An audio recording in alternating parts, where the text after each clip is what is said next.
se ha imitado esta caminata en silencio en 3 ocasiones, por ese ejemplo que se dejó. Primero fue cuando hace 4 años, me parece, hubo una manifestación en contra de la violencia, quizás algunos de ustedes fueron. ¿Y qué ocurrió en esa ocasión?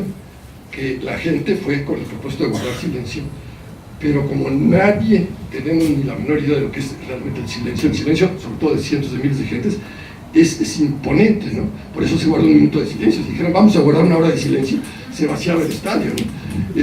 Entonces la gente empezaba a sentirse aplastada por el silencio hace 4 años, y como no sentían que no podían hablar, entonces se ponían a aplaudir para escuchar un ruido, ¿no? Eso fue hace 4 años. Después hubo otra manifestación extraordinaria de silencio que fue organizada por el PRD en contra del desagravio. Aquí que también en silencio. Lo extraordinario fue que se recordó este ejemplo de la boca tapada y miles de gente se fueron con la boca tapada. Y hace poco hubo, ahora en julio, otra manifestación del silencio, que por cierto, si quieren luego hablamos un poco de eso, pero las manifestaciones de esa forma sí funcionan y tienen un efecto. ¿Y qué ocurrió en esta? Que la gente tampoco pudo aguantar mucho el silencio, fueron en silencio desde el Ángel hasta Cuauhtémoc, y después empezaron a quitarle vivas a México algo para escuchar algo. Pero, por ejemplo, los vendedores ambulantes que siempre van a estas manifestaciones no pudieron hablar ni desde el Ángel hasta Cuauhtémoc, y solo después de Cuauhtémoc, otra vez chicles y chocolates por la fuerza enorme del silencio. Entonces, sí ha habido un avance en la conciencia colectiva de la gente que intuye que esto funciona. Si quieren, insisto, luego hablamos un poco de eso. El caso es que no solamente guardó silencio la gente que fue a la manifestación, sino que en todo el país, no sé qué, es imposible determinar cuánto la gente guardó silencio a esas horas. Entre, por ejemplo, los muchachos muy acelerados comunistas, al analizar el movimiento del 68, después de que este había ocurrido, dijeron, este movimiento fracasó porque no lo apoyaron, por ejemplo, los campesinos. Si dice, oye, ¿no supiste tú que ese día en muchas poblaciones campesinas de México la gente se reunió desde el mediodía en sus iglesias y guardaron silencio durante horas? Ay, ¿eso de qué sirvió? Lo que tenían que hacer era levantarse en armas. Pues no se levantaron armas, pero guardaron silencio, ¿no? Entonces, este silencio permitió que Regina pronunciara el nombre de México, que es un mantra muy poderoso, en el centro, y a partir de ese momento hubo un estallido de júbilo en el Zócalo. También pregunten a alguien que haya en esta manifestación. No conozco una persona que haya ido a esta manifestación y que no sienta que fue un acto determinante de su vida, que fue algo importantísimo, aun cuando no supiera nada de esta historia. Pero el hecho de haber vivido el silencio durante un largo tiempo, de haber vivido el ritmo de una marcha, porque se logró hasta eso en esa marcha, el mismo ritmo, ¿no? En el musical de Regina, esto se interpretó muy bien porque se hizo de esta forma: se cerraban las cortinas, salía Lucero interpretando a Regina y decía, señores, vamos a ir ahorita todos al Zócalo en silencio. Así que la gente se quedaba así, por favor pónganse de pie y cierren los ojos. La gente cerraba los ojos y entonces empezaba a oír, lo único que se oyó ese día, el ritmo rítmico de las pisadas, paz, y ella empezaba a relatar, estamos en la Fuente de la Diana, seguimos avanzando, ha habido un intento de provocación, no hagan caso, sigamos adelante, y ya luego diga, llegamos al Zócalo, abran los ojos. La gente abría los ojos y en las pantallas del teatro estaban las fotos de un fotomontaje de Palacio Nacional, de Catedral, de los departamentos del DF, y se empezaba a escuchar el sonido de las campanas. Aquí juntaron las dos cosas, y ella empezaba a pronunciar el mantra de México, Lucero. Era tan fuerte el impacto ya en la obra de teatro, que a partir de este momento la gente ya no se podía sentar, sentía como que ya se habían metido a la obra y se quedaban parados viendo todo ya la parte final de la obra. Y desde luego las personas, muchas de las personas que habían ido a la manifestación del silencio, en ese momento también entraban en una crisis nerviosa y había que sacarlas del teatro. Entonces pasa esto, Regina siente que se ha logrado despertar la convocatoria villanista Silva, se va y pide que la dejen sola para hablar con los volcanes. Amanece el 14 de septiembre, ella empieza a hablar con Hipópoco, de repente se da cuenta que ya está despierto, trata de hablar con Iztaccíhuatl y no recibe respuesta alguna. ¿Por qué? ¿Qué había pasado? Es una larga historia. Cuando los aztecas fundan Tenochtitlan, como todas las ciudades prehispánicas de México, se fundaban intentando reproducir un modelo cósmico. Por ejemplo, las ciudades mayas son modelo a escala de constelaciones. En el caso de Tenochtitlan fue un intento de reproducir la dualidad cósmica. Entonces esto hizo que se fundara un centro solar masculino con deidades masculinas, que fue el Zócalo, y un centro lunar femenino con deidades femeninas, que fue Tlatelolco. Pero en 1492, me parece, hay una rebelión de los sacerdotes de los cultos lunares que es aplastada por el gobierno azteca, y se comete un error muy grave, que es destruir los templos a deidades femeninas de Tlatelolco y sustituirlos por templos masculinos. El que se haga este tipo de error en los rituales no son shows, son un intento de producir el funcionamiento de las leyes cósmicas, manejando el fuego, el aire, etc. Entonces esto produjo un trastorno en la conciencia de México, en que todo lo femenino, incluyendo a la Iztaccíhuatl y a todas las mujeres, estaba mucho más aletargada su conciencia que la de los hombres. Y esto, pregúntenle ustedes a cualquier abuela, si no era así, las mujeres estaban mucho más marginadas, olvidadas y juzgadas de lo que están ahorita, porque la conciencia femenina estaba mucho más aletargada, no era por una perversidad masculina que a veces tenemos, sino simplemente porque estaba más aletargada la conciencia femenina.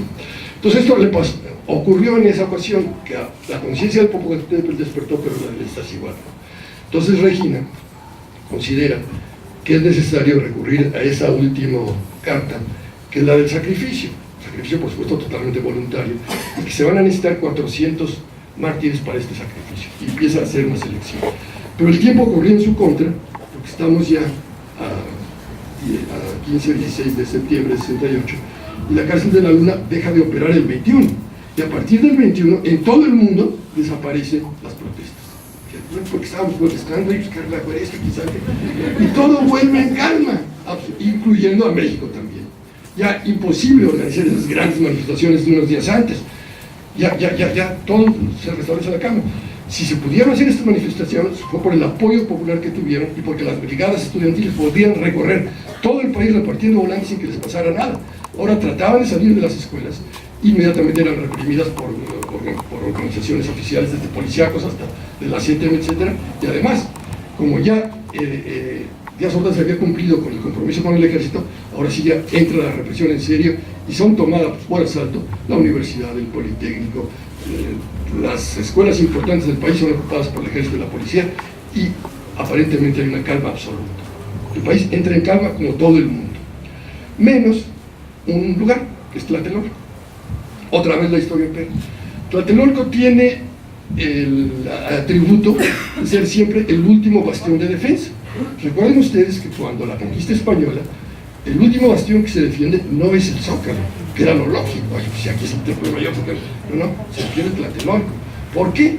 Porque Cuauhtémoc nos está indicando con ello que la recuperación, el renacimiento de México se tiene que iniciar en Tlatelolco, no en el Zócalo, porque el renacimiento de México solamente se podía reiniciar cuando se recuperase la conciencia de lo sagrado femenino, que se había perdido en ese lugar, no en el Zócalo. Entonces todo tenía que realizarse en Tlatelolco. Entonces es el último bastión de defensa de Cuauhtémoc, y ahora va a ser el último bastión de defensa del movimiento. Mientras en todo el país ya todo está en calma, en Tlatelolco sigue la gente que habita Tlatelolco impidiendo que entre la policía, que entre el ejército, que entre cualquiera, porque se protege a los estudiantes. Es el único lugar donde los estudiantes reciben protección a partir del 21 de septiembre, es el Tlatelolco. Entonces ellos convocan a un mitin el 2 de octubre. Cuando el presidente se entera, dicen, estos Tlatelolcas ahora sí me la van a pagar. Entonces ordena un plan de reprimir no la manifestación, sino de ocupación militar de Tlatelolco. Es decir, que se ocupase militarmente Tlatelolco, porque se da cuenta que es la única población que sigue apoyando el movimiento son los habitantes de Tlatelolco. Pero los mismos militares que están encargados de elaborar este plan de ocupación de Tlatelolco se lo comunican al general Cárdenas. Entonces Cárdenas va a hablar con el presidente y le dice, oye, ya estoy enterado que va a haber esto. Entonces, ahorita le digo a usted que yo voy a pedirle al ejército que no cumpla sus órdenes. Entonces el presidente se desconcierta y siente que tiene que hacer otro camino. Cuando yo relato esto, siempre me dicen, mira, esto sí es un cuento tuyo y no lo tienes que estar inventando, porque no me vayas a decir que tú estabas ahí escondido debajo de un escritorio en Los Pinos y asististe a tu entrevista. No, efectivamente no me dejaron entrar a Los Pinos y no estuve en la entrevista, ni nadie estuvo en la entrevista. Entonces, ¿cómo puedes saber eso? Bueno, tan sencillo como esto. Nada más estaban Díaz Ordaz y Cárdenas. Díaz Ordaz le cuenta al general González Oropeza, que era su jefe de Estado Mayor presidencial, le vino a ver el general Cárdenas y pasó esto. Y González Oropeza escribe en sus memorias: el señor presidente me contó que lo había ver el general Cárdenas y pasó esto. A su vez, el general Cárdenas le platica a Alberto Castillo: fui a ver al presidente y pasó esto. Y Alberto Castillo publica un libro que se llama Si te agarran te van a matar, que fue lo que le dijo Cárdenas a Alberto Castillo, en donde relata este encuentro. Como siempre ocurre, uno lee los dos relatos y son totalmente distintos, porque lógicamente lo que le contó Díaz Ordaz a González Oropeza es que él había puesto como camote a Cárdenas y que lo había corrido a patadas. Y lo que le contó Cárdenas a Alberto Castillo es que él muy dignamente había puesto al presidente en su lugar. Le dijo: si usted hace esto, le ordenó esto, que se dio la media vuelta y se salió sin despedirse del presidente. Son dos versiones muy diferentes. Bueno, yo veo las dos versiones, yo ni estuve ahí, ni hay ningún testigo que pueda decir cómo ocurrió la cosa, pero digo, bueno, ¿cuál de las dos figuras históricas me merece más respeto? Pues la del general Cárdenas. Todo lo único que hice en el libro fue abrir comillas, transcribir la versión que le dio Cárdenas a Alberto Castillo de la reunión. El hecho es que el presidente le retiró la orden al ejército de hacer esta ocupación militar en Tlatelolco. Entonces surgió, junto con Echeverría, una maniobra totalmente maquiavélica y diabólica, que fue como ocurrieron los hechos. Dijeron: mire, parece emitir, le vamos a ordenar al ejército que rodee Tlatelolco sin disparar, por supuesto, y un grupo de militares disfrazados de civiles, cuando un helicóptero lance una bengala, van a subir y se van a apoderar de los integrantes del Consejo Nacional de Huelga que van a estar en el Chihuahua. Esa fue la orden que recibió el ejército. Y esto dicho por un testimonio del propio secretario de la Defensa, que supo la trampa en la que habían caído y dejó un testimonio que se lo dio a Scherer, que después lo hablamos con más detalle. Pero lo que no supo el ejército fue que Echeverría, por instrucción del presidente, organizó un grupo de gentes que venían del narcotráfico, porque el narcotráfico en esa época estaba desesperado, porque los muchachos, en vez de hacer lo que debían, que era estarse drogando todos los días, andaban ahí en manifestaciones, perdiendo el tiempo. Entonces, estuvieron colaborando, ametrallando escuelas, incluso para terminar con el movimiento. Entonces, un grupo de narcotráfico organizado por el secretario de Gobernación, su misión fue dispararle al ejército para que el ejército contestase. ¿Me explico? Sí. Lo primero que hicieron fue, por ejemplo, había la orden de que el ejército entrase en acción cuando se arrojase una bengala, pero como también había soldado informó al secretario de Gobernación que había un grupo que se iba a apoderar de los integrantes del Consejo Nacional de Huelga y que entonces iba a lanzar una segunda bengala para que entrase en acción los de la Federal de Seguridad. El secretario de Defensa dijo: nosotros no vamos a obedecer órdenes que no provengan del ejército, entonces se las dan en otra forma. Entonces hubo dos bengalas, una para que entrase en acción el ejército cerrando el cerco y otra para que entrase en acción, teóricamente, nada más la Dirección Federal de Seguridad. Pero lo que entró en acción fue este grupo de narcotraficantes que antes que nada dispararon primero a Regina y al grupo, y después dispararon a los militares para que estos, al sentirse agredidos, reaccionasen disparando a todo el mundo, como ocurre en cualquier batalla, en que cuando entra en acción el ejército le dispara a todo el que no tenga su uniforme. Ahora, ¿qué hizo mientras Regina? El problema era este: se necesitaban 400 personas para que participasen en este acto de ofrendar su vida. Se llamó a todos los que habían formado parte de los integrantes del consejo, de los grupos de mexicanidad, y no se reunió el número, eran nada más 399. Entonces, ese día, el 2 de octubre, siempre ocurría esto: todas las mañanas iba a la Basílica de Guadalupe, se estaba orando toda la mañana y parte de la tarde, y al terminar se hacía una caminata a Tlatelolco, y antes de hacer la caminata, la gente que venía a ofrendarse como mártir se lo decía a Regina, y esta la aceptaba o no. Y empezaron a ocurrir cosas que también fueron toda una lección, que les podía mencionar 20, pero con una sola es suficiente. Digamos, llegaba una muchacha que era sensacional, entusiasta y todo, y decía: estoy dispuesta a dar mi vida. No. Y le decía: ¿por qué no la aceptaste?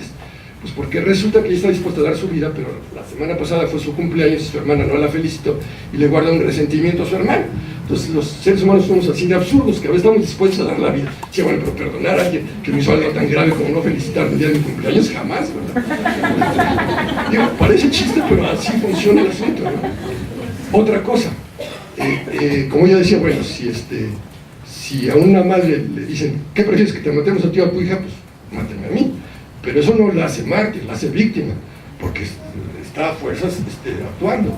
Otra cosa todavía más difícil: el mártir auténtico tiene que hacer dos cosas. La primera, en alguna forma misteriosa que uno no entiende, que su martirio beneficie a sus propios verdugos.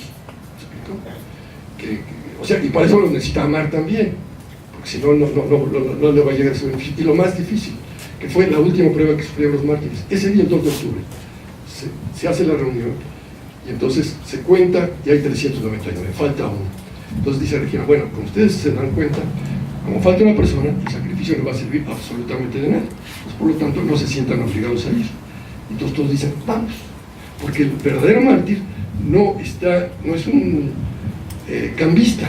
Bueno, si me matan a mí, pero me hacen un bonito monumento en el Paseo de la Reforma, sí. No. Él debe estar dispuesto a dar su vida por algo que considera que vale la pena, y no está esperando recompensa alguna, ni siquiera lograr el objetivo por el cual está ofrendando su vida. Esto es bien difícil, porque los seres humanos siempre hacemos algo esperando algo, pero hacer algo para nada, pues es una idiotez, ¿no? Entonces, esa es la última prueba que sufren ellos. Entonces, sin saber si va a funcionar el sacrificio o no, caminan todos hacia Tlatelolco. Y ahí es donde parece que, de todas maneras, Dios no es tan cargadito y echa una manita, porque en el último momento, cuando ya había caído la primera bengala y el ejército estaba cerrando las pinzas, un niño de la calle, de esos que están limpiando los vidrios, sale corriendo y se incorpora al grupo, plenamente consciente de que lo iban a matar, y se inicia la matanza. No quiero abundar mucho en esto porque a veces hasta resulta morboso, pero fue realmente espantosa, ¿no? Porque en un determinado momento, primero se barre con toda la gente que está en la plaza, en un determinado momento entran los tanques y empiezan a disparar sobre el Chihuahua, porque desde ahí les estaban disparando a ellos. Este grupo de narcotraficantes que disparó contra el ejército estaban disparando ahí, entonces barrieron con el Chihuahua. Por supuesto, a todos ellos los mataron, ¿no? A todos los narcotraficantes que intervinieron en esto, a la hora que se dieron cuenta que habían sido ellos, a todos los mataron ahí mismo en Tlatelolco. Entonces fue una masacre espantosísima. Al día siguiente se entregan nada más 33 cuerpos, y además se hace correr a la gente de un lugar a otro, porque no los concentran los cadáveres en un solo lugar, sino los dispersan para que la gente llegara a un lugar, no encontraba a su familiar y tuviera que salir corriendo a otro y a otro lugar. Pero fueron muchos centenares de personas las que murieron esa noche. Ya no quiero alargarme más, nada más hacer esta última reflexión. Este hecho, que es el que permitió todas las consecuencias que hemos analizado, todo este cambio en la historia de la humanidad, todas estas consecuencias tan positivas como el derrumbe de los sistemas autoritarios, como la elevación de la conciencia ecológica, como la elevación de la mujer dentro de la sociedad, la revalorización de las culturas indígenas. Todo esto fue resultado de este sacrificio de estas personas, hecho de forma totalmente consciente y voluntaria. Si esto es así, digo, ese es mi punto de vista, esto nos obliga a todos los que sabemos de esto a tener un compromiso con ese sacrificio, ¿no? No podemos seguir actuando igual después de saber esto que antes, es decir, a que nuestra vida realmente corresponda y haya valido la pena que se realizara ese sacrificio. Es todo lo que les quería decir ahora. Muchas gracias.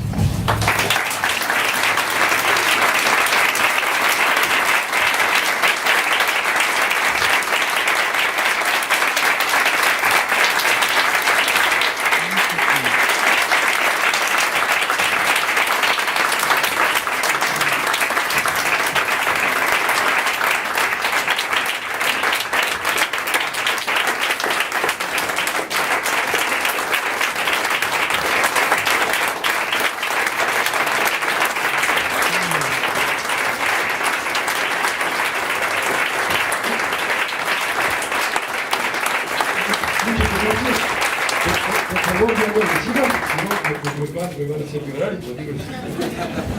Muchísimas gracias. Porque de todas maneras para mí no es tan fácil recordar todo esto. Han pasado 40 años, pero es terrible. Bien, no sé si alguno de ustedes quiere hacer alguna pregunta o platicar. ¿Que si despertó la Pues evidentemente que sí. Precisamente usted lo sabe por experiencia personal, ¿no? Claro que sí despertó. Las mujeres están muchísimo más despiertas. Los que todavía vivimos un poco dormidones somos los hombres, pero las mujeres están cada vez más despiertas, por supuesto que sí despertó. Y vean las consecuencias que ha tenido ese despertar, que apenas es el inicio, ¿eh? Estamos en el inicio de una nueva era, en una auténtica mutación de la especie humana para adquirir esta conciencia planetaria, que realmente sintamos y sepamos que somos un solo ser vivo, toda la humanidad, junto con el planeta, ¿no? Y actuemos en consecuencia, para empezar ya no destruyéndolo, ¿no? Y destruyéndonos a nosotros mismos, ¿no? ¿Tlatelolco sigue siendo un bastión? Sí.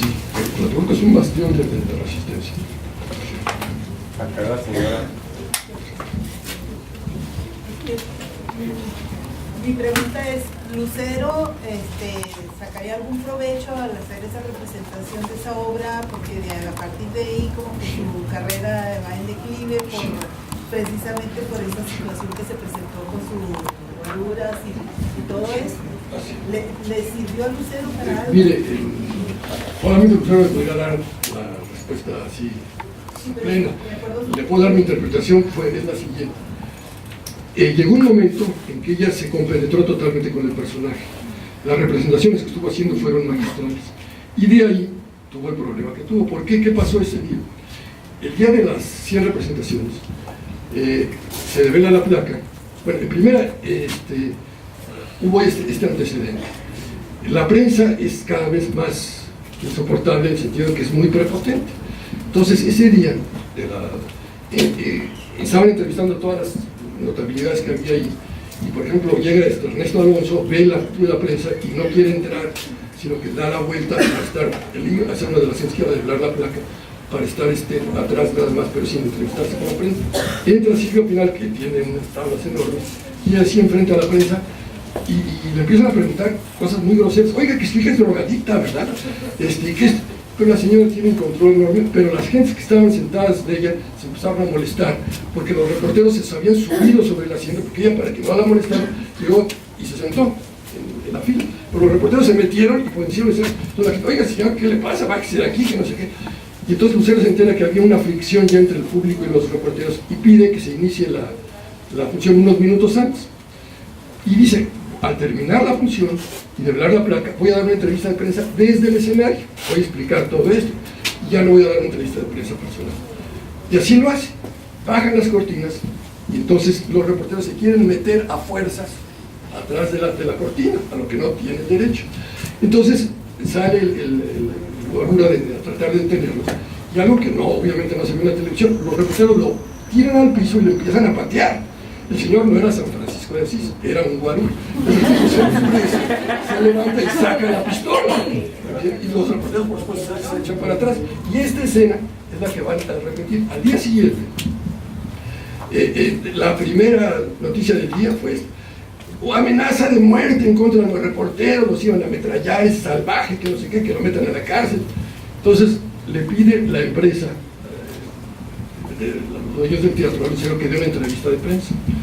Ella la da, llegan los reporteros y empiezan, yo estuve presente, entonces por eso ahí sí se puede decir cómo estuvo, empiezan de una forma de lo más grosera a hacerle preguntas terribles, ¿no? Oye, que tu esposo, ¿qué no será maricón tu esposo?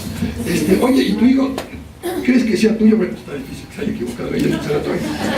Y tu mamá, oye, ¿por qué tu mamá siempre está ahí? Entonces, en un determinado momento, Lucero, que está interpretando a Regina durante 100 representaciones, siente que es Regina, se levanta y los pone como camote a los reporteros, que se quedaron así. Ustedes no tienen ningún derecho a hacerme preguntas sobre cuestiones personales. Todo lo que sea relativo a la obra de teatro y a mi funcionamiento profesional, lo que quieran, pero en mi vida personal no tengo por qué informarles a ustedes de nada. Esta actitud que los deja así, la filman, y la van a estar repitiendo, pero no se escucha la palabra de él, que en las transmisiones que va haciendo en la televisión siempre sacaron dos escenas. No sacaron cuando están pateando al guarura, eso no sale cuando el guarura lo está amenazando. No se escuchan las palabras de Lucero, sino se ve nada más a ella en una forma muy inacunda, que bueno, si era una niña bonita y muy dulce, y ahora porque está en esa actitud. Y viene una campaña de prensa feroz en contra de ella y de la obra misma. Empezaron a circular este chiste. Oye, vas a ir a ver a la obra de Regina, pues llévate un chaleco antibalas, pues sin las dudas. Sí, empezaron a boicotear la obra y no se diga la figura de Lucero. Esto, que en ese momento fue muy grave.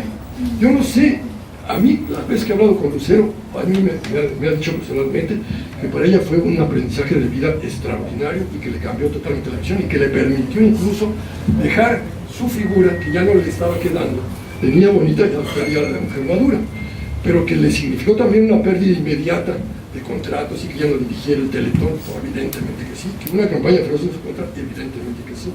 Ahora, a la larga, como siempre pasa, creo que esto va a ser positivo. ¿Por qué? Porque yo me puedo subir a un taxi y le pregunto, oiga señor, ¿usted sabe quién fue Regina? No. ¿Usted sabe que hubo un musical sobre Regina? No, no. Pero no se acuerda que hubo un musical en que salió Lucero y un guarura sacó a la pistola. ¡Ah, sí, sí!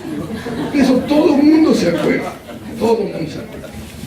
Entonces, alargando un poco la plática, no sé si... Yo acabo de estar en Japón. En Japón van a presentar el musical de Regina o a fines de este año o a principios del año que entra, ¿no? Y lo van a presentar porque el escándalo que se hizo de esto trascendió a México, ¿eh?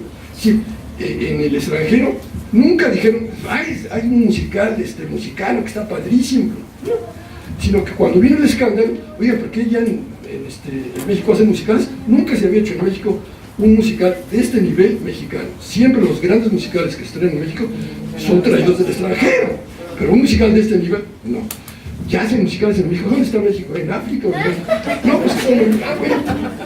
Incluso le hablaron al productor de varias partes del mundo para que llevara el video y la música y todo para estudiarlo, ¿no? Entonces esto ya empieza a tener consecuencias, porque obviamente los musicales en el mundo entero están monopolizados totalmente por un pequeño grupo de empresarios que lo mismo los ponen en Estados Unidos que en cualquier parte del mundo, ¿no?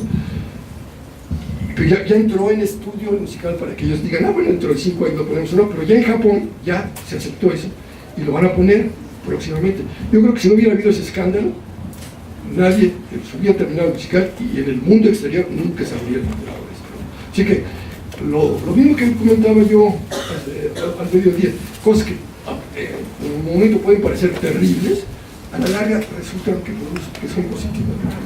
Pero le digo, en lo que se refiere a Lucero, evidentemente que le perjudicó a su carrera, pero también le permitió tomar otro camino que creo que fue mejor para ella. A la larga va a ser mejor. Ya no podía seguir funcionando como la niña bobita y pues ya no le quedaba, ¿no? Ahora, lo hizo estupendamente, eso sí se lo garantizo. Y por eso le vino el problema. Si ella hubiera salido de niña bobita ese día, ay muchachos, pues disculpen que no sé qué, que ya no lo vuelvo a hacer, no hubiera pasado nada, pero sale y lo regañen. Pues claro que sí, ya me contra. ¿Por qué Díaz Ordaz le dio la sucesión a Echeverría siendo él un inepto? Perdón, no entendí la pregunta. ¿Por qué le dio la sucesión a Echeverría? Porque Echeverría, indudablemente, fue el que instrumentó todo esto. Él era el presidente y lo autorizaba, pero quien organizó toda la represión fue él. Sí, Echeverría se ganó la presidencia gracias a la matanza del pueblo. Eso fue lo que le permitió llegar a la presidencia.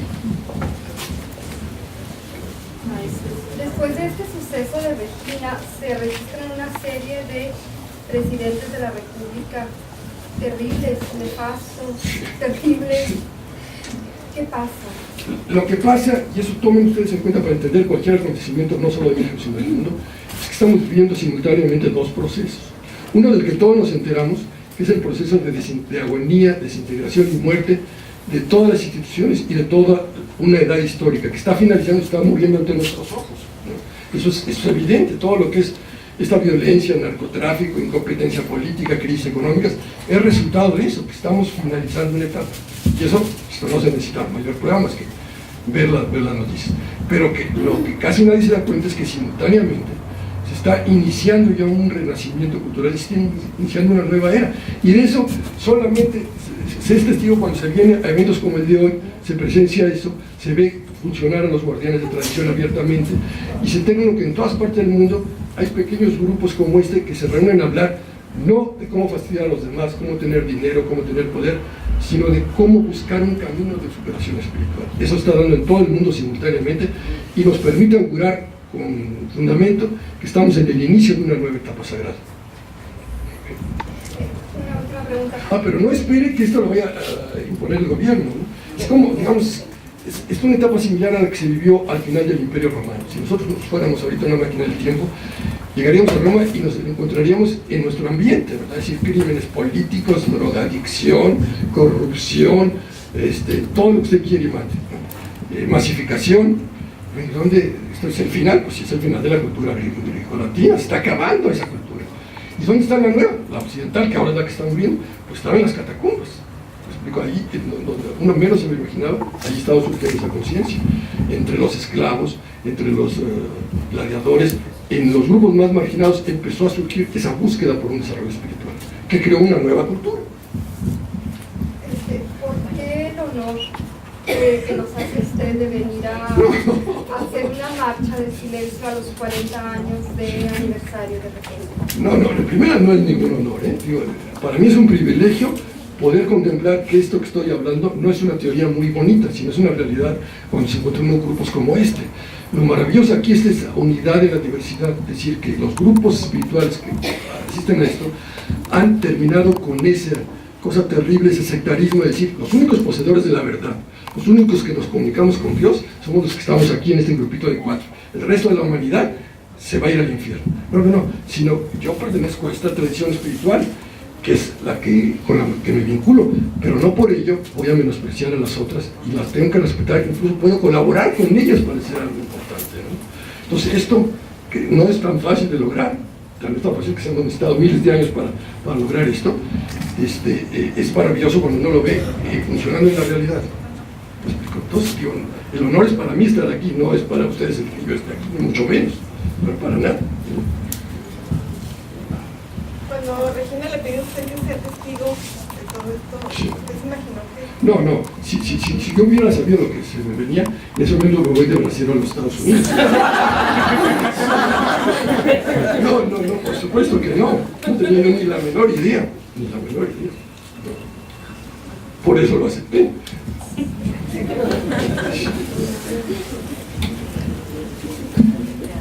Bien. Oye, Sí. yo tengo dos preguntas que son muy recurrentes que me hacen, pero tú eres el único indicado. Me preguntan mucho sobre las reencarnaciones de Regina, y se sabe que muchas personas dicen, yo soy reencarnación de Regina. Sí.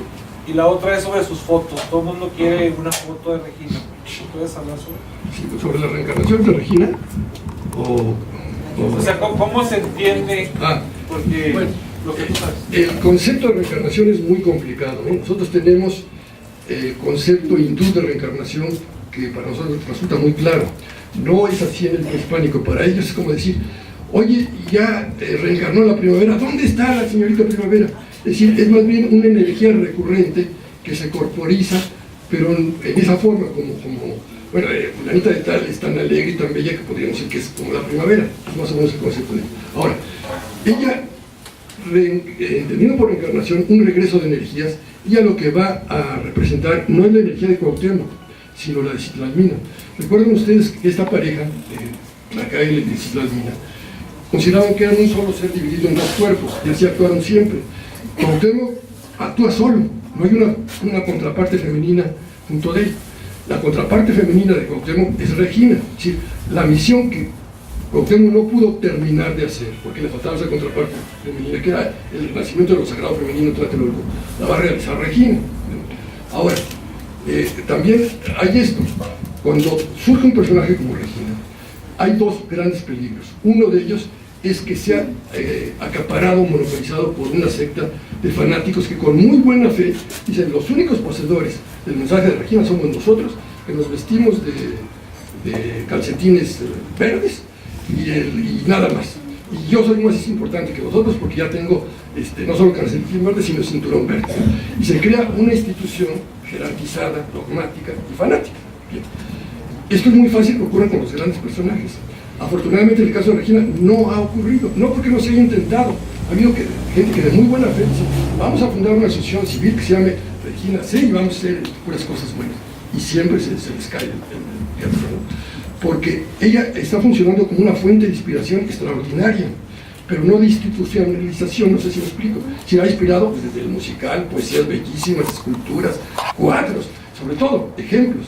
Hay mujeres en México que realmente están representando el arquetipo de Regina, están haciendo cosas maravillosas, pero no se ha creado una institución que la monopolice, que es terrible. Otra cosa que también ha generado mucho es gentes que les falta un tornillo y que dicen, yo soy la reencarnación de Regina. Hay muchas. Y ya, o bien que se les aparece Regina y te dicen, mira, se me apareció Regina y me dijo que vayas ahorita mismo a las 3 de la mañana a la basílica a ponerle una veladora. Bueno, entonces eso es un fenómeno que tampoco se puede evitar. Es decir, que mucha gente de muy buena fe, porque hasta ahorita no he visto yo que surjan, los que también van a surgir, gente con un sentido mercantil que diga, bueno, esto puede ser un buen negocio, voy a vender esto y esto y esto y esto. Esta camiseta la usó Regina y tengo 100,000 de ella y la voy a vender, la camiseta que usó Regina. Va a aparecer porque es muy humano esto, pero sí ha aparecido mucho, no la cosa mercantil, pero sí la cosa de buena fe o de mala fe o de gente loca que se siente que está encarnando a Regina o que la reencarnación quiere actuar. Las que verdaderamente están representando a Regina ni lo están presumiendo y sí están haciendo cosas extraordinarias, ¿no? Eso sí. Catalina González, la protagonista de su libro La Guerra Sagrada, ¿tiene algo que ver con Regina o qué vínculo tiene con Regina? No, ahí lo único, fue como un anticipo de Regina. No tiene nada que ver, pero sí. El Regina es un modelo de la mujer sagrada. ¿Me explico? No tiene que funcionar estrictamente un elemento de reencarnación. Es decir, cualquier persona que encarna ese arquetipo, de alguna forma es Regina. Recuerden ustedes que yo no soy un verdadero maestro, entonces son opiniones, porque el personaje me sobrepasa totalmente. Un ejemplo.